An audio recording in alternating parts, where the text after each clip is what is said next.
Good morning, सुप्रभात, केम छो। उम्मीद है आप सब लोग बेहतर होंगे। बहुत जल्दी इंडिया में भी वैक्सीन लगने की शुरुआत होने वाली है। मुझे लगता है हार्डली 2 वीक, 1 या 2 वीक लगेंगे, क्योंकि यूएसए के अंदर, यूके के अंदर ऑलरेडी डॉक्टर्स को वैक्सीन लग चुके हैं। मेरे कई सारे फ्रेंड्स हैं, दे गॉट वैक्सीनेटेड। बताते हैं कि सबसे इफेक्टिव वैक्सीन जो है वो फाइजर का वैक्सीन है, जो बहुत ही इफेक्टिव है कोरोना के खिलाफ। लेकिन प्रॉब्लम ये है कि उसका कोल्ड चेन सिस्टम मैनेज करना बड़ा कठिन है। मतलब वो ये कि उसे माइनस टेम्परेचर में रखना पड़ता है, जो इंडिया में कोल्ड चेन का सबसे बड़ा इशू है। तो फाइजर हालांकि इंडिया के लिए दूसरे वेरिएंट पे काम कर रहे हैं, जो नॉर्मल टेम्परेचर पे भी काम पर इसको रख सकते हो, उस पर काम कर रहे हैं, पर उसमें वक्त लगेगा। लेकिन यूएसए के अंदर ये चीज पॉसिबल थी। उनका सिस्टम जो है एकदम जो है वो स्ट्रीमलाइन सिस्टम है उनका, तो वो कोल्ड चेन को मेंटेन करते हैं। हमारे यहाँ पे क्या होता है, हैंडलिंग कई लेवल पे। हमारे बहुत सारे जगह यहाँ पर वैक्सीन भेजना है, वो विलेज के अंदर है, ठीक है। तो हमारे यहाँ पे जो वैक्सीन लगा सकते हैं इफेक्टिवली, वो वैक्सीन है जिसका जो माइनस टेम्परेचर पर ना हो। तो कोवैक्सीन हुआ, कोविशील्ड हुआ, ये ऐसे वैक्सीन इनको मैनेज करना कंपैरेटिवली आसान है as compare to the Pfizer vaccine. अब आप में से कई लोग बोलेंगे सर वैक्सीन का इनका इफिकेसी क्या है, तो मैं कहता हूं आपको कि जो कोविशील्ड है, कोवैक्सीन है, वो 60 से लेकर 70% प्रोटेक्शन प्रोवाइड करते हैं, जबकि फाइजर का वैक्सीन 95% प्रोटेक्शन प्रोवाइड करता है। हालांकि हम बचपन से जितने वैक्सीन को लगवाते आ रहे हैं ना, वो भी 70% 80% प्रोटेक्शन ही प्रोवाइड करते हैं, जो सफिशिएंट होता है। और कई सारी खबरें ऐसी आ रही है वैक्सीन को लेके कि ऐसा हो गया वैक्सीन लगवाने के बाद, ये हो गया, वो हो गया, वो सब फर्जी खबरें हैं। कारण ये है कि कोई भी, देखो, हम वैक्सीन पहली बार नहीं लगवा रहे हैं, हम ऑलरेडी कई बार वैक्सीन लगवा चुके हैं ऑलरेडी बचपन से अब तक, ठीक है। जब भी चोट लगती है, टिटनेस का वैक्सीन लगाते हैं हम लोग, टिटनेस टॉक्साइड लगवाते हैं। तो बात इतनी सी है कि वो सब भ्रम है। तो वैक्सीन जो है जब कई सारे लोगों को लगती है, तो कई लोगों की बॉडी में जो इम्यूनिटी होती है वो तेजी से काम करती है, तो कई लोगों को एनाफाइलैक्सिस का प्रॉब्लम हो सकता है। इसलिए डॉक्टर वहाँ बोलता है कि वैक्सीन लगवाने के बाद कुछ समय रुकिए, कोई दिक्कत होगा तो हम उसका एक काउंटर इंजेक्शन दे देंगे, समस्या सॉल्व हो जाएगी, ठीक है। तो ऐसा नहीं है, 99% लोगों को वैक्सीन जो है वो इफेक्टिवली काम कर रहा होता है, बेहतर तरीके से काम कर रहा होता है। तो डरना नहीं है, क्योंकि इस बीमारी को खत्म भी करना चाहते हो और आप वैक्सीन से भी डरोगे तो काम कैसे चलेगा, ठीक। जब भी इंडिया में वैक्सीन होगा, हम लोगों को, सबको, डॉक्टर्स को, सबको जो है वो गवर्नमेंट इन्फॉर्म करेगी जो है उसके लिए, तो सबको वैक्सीन लगवाना पड़ेगा। मैं भी वैक्सीन लगवाऊंगा, आपको बताऊंगा अभी कब वैक्सीन लगने वाला है, तो एक बार वैक्सीन लगना शुरू हो जाए। खैर, तो बात की हमने कि क्या चल रहा है देश दुनिया में आजकल, और हमको और आप भी जब भी वैक्सीन के लिए देखो, वैक्सीन, अब आप बोलोगे सर हम तक वैक्सीन कब पहुंचेगा, तो आप मान के चलिए कि 2 वीक 3 वीक के बाद में वैक्सीन जो है आम पब्लिक के लिए भी, सरकार की जो एसओपी है उसको खोल दिया जाएगा। उसमें सिंपल सी बात है कि आपको जैसे इलेक्शन में बूथ होता है ना, वैसे बूथ लेवल पर जो है वैक्सीन को लगाया जाएगा। और सरकार ने बहुत प्लानिंग किया हुआ है, तो बहुत जल्दी वो वैक्सीन का शॉट जो है सब लोगों तक पहुंचा देगी। समस्या यही है कि प्रोडक्शन कितना है इंडिया में, वो एकमात्र समस्या है। अदरवाइज वैक्सीन को पहुंचाने में सरकार को भी समस्या नहीं है, उन्होंने कोल्ड रन करके देख चुके हैं। खैर, एक बार की बात है कि मैं अपने फादर से बोला कि जो है वो मेरे पिताजी जज थे, मैंने आपको बताया था। तो कोर्ट में देखा होगा अपने, ग्रीन कलर का पेपर होता है एक अलग तरह का, जिसपे ऑर्डर शीट निकलती है, जजमेंट ऑर्डर लिखा है। तो जो हम लोग जो नॉर्मल प्रिंट आउट के लिए पेपर निकालते हैं ना, वो थोड़ा सा व्हाइट पेपर होता है। जो कोर्ट कचहरी में इस्तेमाल होता है वो थोड़ा सा ग्रीनिश टाइप का पेपर होता है, थोड़ा बड़े साइज का पेपर होता है वो, ठीक है, लीगल साइज बोलते हैं पेपर का, वो रहता है। तो मैं जनरली स्कूल से छूटने के बाद अपने पिताजी के पास, चूंकि हम लोग, मेरे फादर, बहुत पहले की बात है, मैं छोटा बच्चा था, 6th-7th में रहा हूँगा, तो मैं उनके कोर्ट और स्कूल पास में था। तो मैं स्कूल छूट के उनके कोर्ट में चले जाता था। पापा का चैम्बर था, उसमें जाकर, डैडी का चैम्बर था, उसमें जाकर बैठ जाया करता था। मैं अपने पापा को डैडी बोला करता, डैडी के चैम्बर में जाकर बैठ जाया करता था मैं, ठीक है। और जब वो कोर्ट छूटता था उनका 4:30-5 बजे, तो उसके बाद वो अपना स्कूटर स्टार्ट करते थे, मैं पीछे बैठ जाया करता था और घर जाया करते थे, क्योंकि मेरा स्कूल 4 बजे छूटता था, उनका कोर्ट 5 बजे छूटता था। तो 1 घंटा मैं कोर्ट में गुजारता था। अलग से कहाँ से किसी को परेशान करेंगे, क्योंकि स्कूल, हमारे घर से स्कूल दूर था, कोर्ट और स्कूल पास में था, लेकिन घर से दोनों चीज़ें दूर थी, 2-3 किलोमीटर का अंतर रहा होगा। तो एक दिन मैंने क्या किया, मैंने उनके ग्रीन पेपर में से कुछ 2-3 पेपर उठाए। मैंने, जब मैं बोर हो रहा था वहाँ बैठा, तो मैंने क्या किया, मैंने 2-3 ग्रीन पेपर उठाए और उस पर मैंने कुछ पेंटिंग कर दिया, कुछ लिखना शुरू कर दिया, कुछ चित्र दिया, मतलब उनको के गोद दिया मैंने, जो भी लिखना था, करना था वो कर दिया, ठीक है। घर बना दिया, ठीक है, छोटी वाली लड़की बना दी, है ना, उगता हुआ सूरज बना दिया, वो सब चीज़ें मैंने पेपर पे की। तो मेरे फादर जब को अपना हेयरिंग करके, जो उनका कोर्ट का कार्रवाई करके अंदर चैम्बर में आया, देखा, उन्होंने बोला तुमने ये पेपर कहाँ से लिए? मैंने कहा ये यहाँ रखे बंडल, इसमें से लिए मैंने। बोले ये सरकारी पेपर है ना। तुम इनका ऐसे इस्तेमाल नहीं कर सकते हो, ये बेटा अपने पेपर नहीं है, तुमको चाहिए। मैंने कहा हमको ऐसा पेपर चाहिए। उन्होंने कहा नहीं, ये लीगल पेपर है, इसको हम घर में यूज़ नहीं कर सकते, तुमको पेपर चाहिए तो हाँ भी किसी को भेजते। तो उन्होंने अपने अर्दली जो वहाँ पे काम करता है जज साहब के अंडर में, उसको बुलाया, बोला कि भाई देखो पास में दुकान है, वहाँ से इनको ले जाओ और ड्राइंग शीट दिला के ले आओ उनको। तो वो गया, ड्राइंग शीट दिलाया। मुझे लगा बड़ी अजीब बात है, इतने सारे पेपर के बंडल रखे इनके पास में और 2 पेपर ले लेते, डांट रहे मेरे को। ठीक है, अच्छा नहीं लगा उस समय, पिताजी की बात को समझ ही नहीं पाए। लेकिन एक सीख सबकॉन्शियस माइंड में कहीं आ गई थी कि कोई चीज़ ऐसी है जो सरकारी है, जो चीज़ दूसरे यूज़ के लिए है, उसको व्यक्तिगत मत समझिए। इस पर एक पुराना किस्सा ये है कि एक बार चाणक्य को समझते हैं आप, कि मगध साम्राज्य था, चंद्रगुप्त मौर्य थे, भारत के सबसे ऐसा कहा जाता है भारत के सबसे प्रभावशाली जो राजाओं में से एक अजातशत्रु थे, चंद्रगुप्त मौर्य थे। ठीक है, और हम कहते हैं कि अशोक थे, ये महान राजाओं में से एक थे। तो चंद्रगुप्त मौर्य जो है उनको बनाने में पूरा का पूरा, आपको पता है कि नहीं पता, चाणक्य ने चंद्रगुप्त मौर्य को जो है उनके माता पिता से 1000 मुद्राएं देके खरीदा था।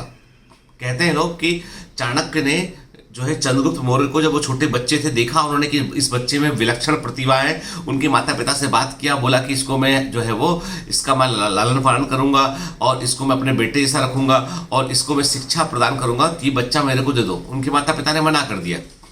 फिर उन्होंने कहा कि देखो तुम्हारे बच्चे को मैं जो है ना वहां तक लेके जाऊंगा जहां तक तुम कभी सपने में नहीं सोच सकते हो, तो लेकिन मैं इसके बदले तुमको कंपनसेट करता हूं, तुम्हें क्या चाहिए। अब वो माता पिता समझ नहीं पा रहे थे। उन्होंने बोला 1000 मुद्राएं तुमको दूंगा, तुम अपने बच्चे जब चाहे तब मिल भी सकोगे। तो 1000 मुद्राएं देकर उन्होंने चाणक्य ने चंद्रगुप्त मौर्य को खरीद लिया और अपने पास शिक्षा दिया, सब कुछ किया और एक दिन को राजा बनाया, किंग बनाया। तो जब वो राजा बन चुके थे चंद्रगुप्त मौर्य, बड़े प्रतापी राजा थे, बड़ा नाम था उनका, लेकिन वो अपने गुरु चाणक्य को हमेशा मानते थे। और गुरु भी इतने स्वाभिमानी गुरु थे कि वो इतने बड़े महल में नहीं रहा करते थे, वो नदी के किनारे एक कुटिया बना के उस कुटिया में रहते। चाणक्य की कुटिया अलग थी। ये बात अलग है, चाणक्य बड़े महत्व के व्यक्ति थे, तो उनकी कुटिया के आसपास सुरक्षा गार्ड्स भी रहा करते थे। तो एक शाम को जो मगध के सेनापति हैं वो चाणक्य से मिलने पहुंचे, कुछ उनको सलाह लेनी होगी किसी बात में। तो चाणक्य से मिलने पहुंचे तो चाणक्य उस समय जो है कुछ काम कर रहे थे, अपना दीपक जल रहा था, कुछ काम कर रहे थे। जैसे ही वो सेनापति वहां मिलने पहुंचे तो चाणक्य ने जो है अपने सेवक को बोला कि इधर आओ, सुनो भाई जी, ये दीपक को बंद कर दो, दूसरा वाला दीपक जला दो। तो वो पहले वाले दीपक को बंद कर दिया, दूसरा दीपक उन्होंने जला दिया। अब सेनापति ने अपनी समस्या बताई, जो भी प्रॉब्लम निजी रही होगी, किस तरह की समस्या बताया उन्होंने, चाणक्य ने सुना समझा, ठीक है, चाय पानी पिलाया होगा, जो भी हो सकता उस समय चलता होगा भाई, पेय पदार्थ जो भी उनको पिलाया। उसके बाद जो है वो जब जाने का टाइम हो तो सेनापति ने पूछा कि मुझे एक बात समझ में नहीं आई गुरुजी। हाँ बताइए, क्या जानना चाहते हैं आप। ये जब मैं आया तो दीपक जल रहा था, आपने उस दीपक को बुझवा के सेम उसके बाजू में रखे दूसरे दीपक को क्यों जलवाया, क्योंकि उससे कोई फर्क तो पड़ा नहीं, क्या मतलब था इसका। तो उन्होंने कहा नहीं, इसका बहुत बड़ा मतलब था। क्या? पहला वाला दीपक जो जल रहा था ना, वो राज्य की मतलब मैं राज्य के कार्य कर रहा था, तो वो दीपक का जो तेल था वो इस राज्य का स्पॉन्सर तेल था। मतलब ये जो राज्य मगध राज्य है, मगध राज्य ने मुझे राजकाज के काम के लिए तेल दे रखा है कि मैं दीपक जला के उसमें काम कर सकता हूँ, ताकि मुझे प्रकाश की समस्या ना हो। तो पहले जब मैं काम कर रहा था तो मैं राज्य के काम को निपटा रहा था, तो उसमें मैंने जब दीपक जलाया तो राज्य का दीपक जल रहा था। लेकिन जब तुम मुझसे मिलने आए तो मुझे मालूम नहीं था कि तुम्हारी व्यक्तिगत समस्या है कि राज्य की समस्या है। तो मैंने राज्य के दीपक को बंद किया और अपने निजी पैसे से जो मेरे को मिलता है राज्य से, उस पैसे वाले दीपक को मैंने जलाया, ताकि मैं तुमसे जो है वो आसानी से बात कर सकूं। क्योंकि राज्य का एक भी बूंद तेल यदि जलेगा तो वो ठीक नहीं है। सेनापति को एक बड़ा लेसन मिला कि देखो, इतना बड़ा आदमी जिसने चंद्रगुप्त मौर्य को बनाया, इसने जो मगध राज्य में सबसे सम्मानित व्यक्ति है, उस व्यक्ति के अंदर ये भाव है कि राज्य का एक बूंद तेल भी मैं गलत इस्तेमाल नहीं करूंगा। तो ऐसे राज्य को बढ़ने से दुनिया में कोई नहीं रोक सकता है। ईमानदारी, ऑनेस्टी। अभी कभी स्कैंडिनेवियन कंट्री में आप जाएंगे, यूरोप में आप जाएंगे, आप पाएंगे छोटे छोटे यूरोपियन देश हैं, लेकिन ईमानदारी उनमें जो है वो कूट कूट के भरी है। बीच में आया था कहीं स्कॉटलैंड के या किसी जगह के, हम बात करते हैं कि जो वहाँ के हेड थे वो क्रिसमस के पहले जो है अपने घरों में, वो अपने घर में पुताई कर रहे थे। वो शाम के जब छुट्टी थी, हॉलीडे था, तो पूछा भाई कि क्या। उन्होंने कहा कि देखो ये बहुत मतलब मेरे पास वहाँ पे जो आपको क्या लगता है, वहाँ पे आप कभी जो है यूएसए में या कहीं भी ट्रेवल कर रहे हो तो कई सारे ऐसे जो हमारे यहाँ पे जो एमएलए होता है ना, हमारे इंडिया में जो एमएलए होता है 3 जीप आगे चलेगी 3 जीप पीछे चलेगी, बीच में एमएलए बैठा होगा, 4-5-6 बंदूक वाले लोग बैठे होंगे, हमारे एमएलए की झांकी होती है। उनके यहाँ पे जो इस तरह के एमएलए के लेवल पे जो लोग हैं ना, और जो सीनेटर, उनका भी कुछ नहीं है, सिंपल ट्रेवल करते हैं। यूरोप तो और ही खुला हुआ है, अमेरिका में थोड़ा सा टेररिस्ट के चलते थोड़ा सा प्रोटेक्शन लेने लगे हैं वो लोग, अदरवाइज जो है वो तो एकदम ओपन समाज है। स्विट्जरलैंड की बात करें, वहां पे आपको पता ही नहीं चलेगा कि कैफे के अंदर कोई बैठा, दूसरा व्यक्ति जो बैठा हुआ है जिससे आप बात करें कोई बार में या कैफे में, मालूम चला कि वो तो बड़ा पॉलिटिशियन है वहां का। तो समाज उस लेवल तक पहुंच गया, वहां पे जो काम है, वर्क है, उस वर्क को वो बड़े शिद्दत से देखते हैं और अपनी ईमानदारी के साथ में वो काम करते हैं। हमारे यहाँ पे सरकारी नौकरी मिलने का मतलब ये है कि भाई आप तो दामाद बन गए, अब बड़ा भारी काम है, अपना स्वागत सत्कार कराएंगे, काम कुछ करेंगे नहीं, ठीक है ना। तो वैसा दिमाग लोग सोचते हैं, लेकिन असल में क्या होता है, असल में बात नहीं सी है कि बहुत सारे, मैं तो देख के मतलब मेरा जो परसेप्शन है, मैं जितने सारे लोगों को जानता हूँ गवर्नमेंट जॉब में अधिकांश लोग मुझे तो ऑनेस्ट समझ में आए, लेकिन पब्लिक परसेप्शन कुछ और है कुछ लोगों को देखकर। तो बात इतनी सी है कि जो मेरे पिता ने मुझे सिखाया, जो चाणक्य ने उस समय का, वही मैं आपसे कहता हूँ। जो पब्लिक प्रॉपर्टी है, जो हमारा पब्लिक परसेप्शन है, जो हमारा सरकार का जो पैसा है वो सरकार का पैसा, हमें उसको जो है, तो इसलिए हमें हमेशा कहता हूँ कि ईमानदारी जो है वो सबसे बड़ी पॉलिसी है जीवन में आगे बढ़ने के लिए। अब इसका हम अपने स्टूडेंट लाइफ में कैसे इस्तेमाल करें? दरअसल क्या होता है कि स्टूडेंट लाइफ में भी हमारे पास जो समय है, हमारा एक लक्ष्य गोल है जीवन में आगे बढ़ने का, तो जो हमारा समय है ना उसको हम ईमानदारी से खर्च करें। यदि आप उस समय का इस्तेमाल जो है वो हंसी ठिठोली में, व्यर्थ के बर्बाद करने में, गॉसिपिंग में लगाते हैं आप, तो जाहिर सी बात है कि आपने एक बहुमूल्य कीमती समय जो आपके करियर बिल्डिंग का समय था उसको आपने नष्ट किया है। आप 1 साल की तपस्या, 1 साल अच्छे से पढ़ लीजिए, चाहे आप नीट की तैयारी कर रहे हो, चाहे जेई की तैयारी कर रहे हो, चाहे यूपीएससी की तैयारी कर रहे हो, चाहे बैंकिंग की तैयारी कर रहे हो, कोई फर्क नहीं पड़ता। बस इतना पता है कि एक लक्ष्य है, उस लक्ष्य तक आपको पहुंचना है। ईमानदारी से अपने समय की ऑडिटिंग कीजिए कि आपने कहाँ समय लगाया, कहाँ आपने वेस्ट किया। लोग मुझसे कहते सर आप इतने काम कैसे कर लेते हो? मैं अपने टाइम को ऑडिट करता हूँ, मेरे पास एक डायरी है, पूरा टाइम बाई टाइम नॉर्मलाइज्ड है, उसमें ये भी लिखा होता है कि 30 minute to play with kids, 30 minute बच्चों के साथ खेलना, वो भी लिखा होता है डायरी में।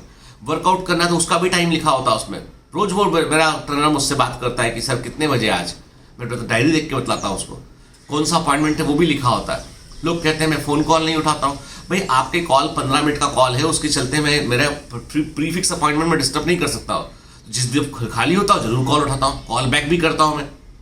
खैर ये एक अलग बात है। मैं इतना आपको मैसेज देना चाहता हूँ कि जीवन में हर आयाम पे जब आपको कोई नहीं देख रहा हो, वहाँ ईमानदारी बरतिए। आप देखिए इसके अद्भुत परिणाम होंगे। Have a great day, all the best.